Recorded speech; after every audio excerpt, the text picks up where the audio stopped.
Hello बच्चों, let's see the question. And here the question says that the T wave on ECG represents. तो यहाँ पे question में पूछा गया है कि जो ECG हमें बताए, तो ECG की वजह से जो 3 वेव्स रिप्रेजेंट होती है ना, उनके बारे में पूछा गया है. तो ECG की वजह से मिलने वाली वेव्स है P वेव. उसके बाद मिलता है क्या? After that the QRS complex. And the third thing, last one, that is the T wave. Fine. तो अब डिस्कस करते हैं हर एक के बारे में. तो फर्स्ट जो P वेव है वो हमें कैसे मिलने वाली है? तो P वेव हमें मिलती है किसके वजह से? Atrial depolarisation. अब एट्रियल डीपोलराइजेशन मतलब क्या होता है? सो यहाँ पे एट्रियल डीपोलराइजेशन, दैट मीन्स कि यहाँ पे होने वाला है क्या? कॉन्ट्रैक्शन. सो जो एट्रियल कॉन्ट्रैक्शन होता है उसकी वजह से क्या मिलता है? That contraction will give you the P wave. So here it should be the word contraction. Atrial contraction हमें क्या देगा? P wave देगा. So we will make the change here. Contraction. Fine. So we got this from atrial contraction. अब QRS complex क्या होता है?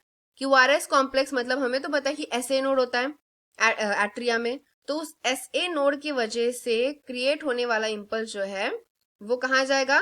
SA node, sorry, here should be N. तो ऐसे नोड से क्रिएट जो हुआ है that impulse will move to the AV node. AV node से आगे इम्पल्स कहाँ जाएगा? AV नोड से आगे जाएगा बंडल ऑफ हिस